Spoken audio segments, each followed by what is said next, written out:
It's time for Jeff Pierce. Oh, goodness.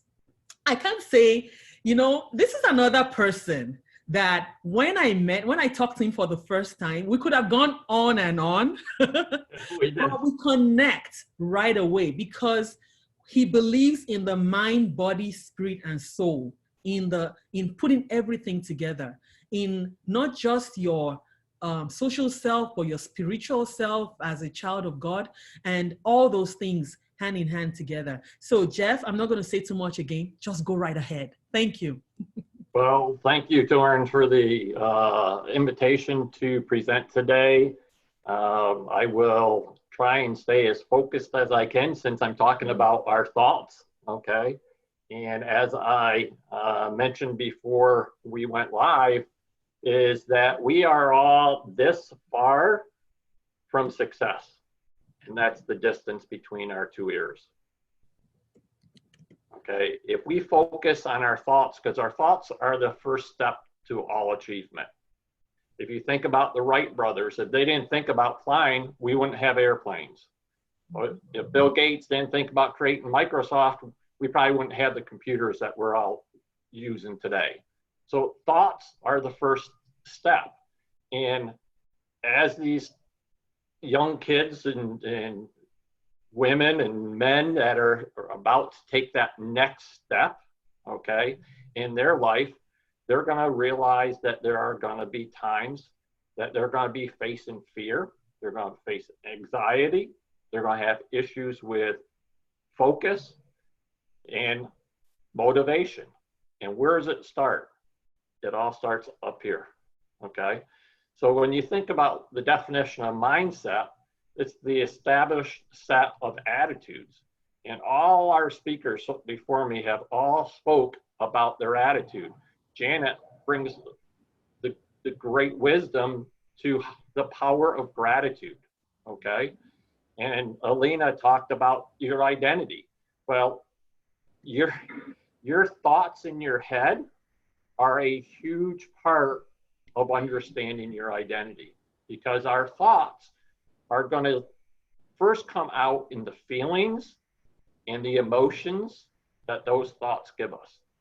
They're either going to be empowering or disempowering, okay? And I don't know how many of our young adults here realize, but we have 60,000, roughly 60,000 thoughts a day. And those thoughts aren't always consciously giving us the direction in our life, okay? So what I try and help coach kids through is understanding what your feelings and your emotions are. And I'll go into a little story, of my past. I went to 10 schools in 12 years. I was a tall, skinny kid. I started wearing glasses at 5 years old, had a speech impediment, and went to a special class. And so when I got to the high school level, sports to me was a resistance, but yet I felt like I was trying to make friends, okay? So I started playing soccer and I wrestled for a few years. So fast forward many years, it came to the point that I'm coaching youth wrestlers, elementary stage kids. And the issue is one day I found myself on the side of the mat. I wasn't there coaching kids. I'll tell you a little secret. I was 50 years old and I was about to step on a mat again. So at 50 years old, my 7-year-old grandson comes up to me and he says, "Grandpa, are you wrestling that big guy over there? He's huge." Well, you can imagine what that did to my mental mindset. And my thoughts in my head immediately went back to the days that I was laying on the mat, looking up, getting pinned yet again. So I threw the hood up on my sweatshirt and I went and buried my face in a corner and hoped that nobody saw who just got embarrassed by their 7-year-old grandson. So I could either have taken that moment and lived with those past thoughts, those limiting beliefs that were input for years and years and being bullied and getting beat in sports, or I could go back to the 3 months of mental performance training that I worked on to be mentally strong, to step foot on that mat, to not get carried off in a stretcher like the gentleman 2 matches before me. So my decision was I had to focus on the thoughts in my head and not my past.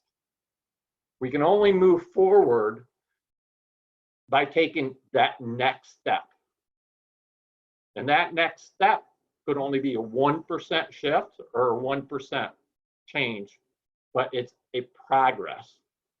And I was there not to step foot on a wrestling mat for myself. I was there to help show the kids that I wrestle, that I coached, to go out and do your best. And that's what I urge to every one of these graduates. Every day, no matter what you do, whether you're playing a sport, you're going to college, or you're looking for a career or a job, go out and do your best every day. So I stepped foot on that mat to a gentleman that looked like Mr. Universe.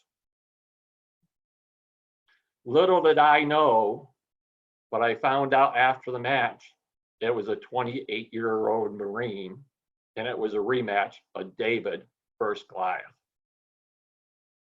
And I tell you that story not to impress, but to impress upon you, we all go through life and we all have to face fears.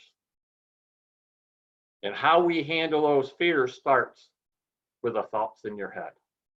You can't let your feelings and your emotions to face adversity stop you from doing your best in everything you do.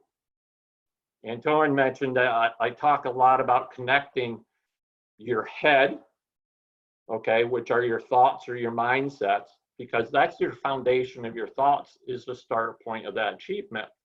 But connect to your heart and your soul, okay, of who you are. And when I got off that wrestling mat, I went home and I had people ask me, you know, Jeff, why did you do it? And I told them why I did it. It was for the kids. But the other reason is that came to mind is, how could I have that success on the mat against a 28-year-old Marine at 50 years old, but yet 4 years prior, I had a very successful home building business, and I had ended up having to claim business bankruptcy when our biggest employer, the community in the county, pulled 6,500 jobs away. So I started looking for the common denominators between success in life, success in sports, and success in the business.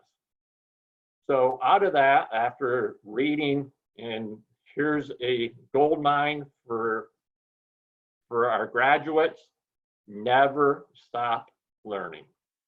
Become a lifetime learner. It took me at 50 years old, I read more books in 1 month than I did in 50 years. I spent more money on personal development and found mentors and coaches. Another gold mine is always find good mentors and coaches, because they have run that journey. It's already been accomplished. Everything you want to accomplish in life has already been accomplished. All you got to do is model what somebody else has done. So when I did that, I had all these notepads full of notes. And I ended up saying to my wife one day, I said, honey, I think I'm going to write a book. And out of that book, that came what I call the ladder of success in my book, Building Champions. And if you look at a ladder, the 2 guide rails, okay, the support rails are the ladder, the strongest parts. So in life, that's our values and our beliefs. And no matter what we do in life and what success is, and one of the speakers talked about that earlier, is success is different for every one of us. And all those steps up the ladder are different for every one of us. But what will always remain true is understanding what your values and your beliefs are. You stay true to your values and beliefs. Understand that that first step is your foundation of your thoughts, and you'll get to achieve any dreams that you desire. Thank you, Toyin, for my Wow. today. Wow. Jeff, awesome speech. Awesome. And I know you want to hear more about that ladder that Jeff was talking about. And Jeff and I were talking, and I said, you know what? Something is going to go on after the summit, because you can't just call people to a group and not give them anything to do. And Coach Serge said something. He said, leadership is about action, not position. So if we're leaders and we call ourselves stellar leaders, we have to act. The key thing is not just soaking in, and Jeff also pointed it out, it's not just soaking in and learning. You know, there comes a point where you have to use what you've learned, you know, and do something to make impact. And impact, like Janet said,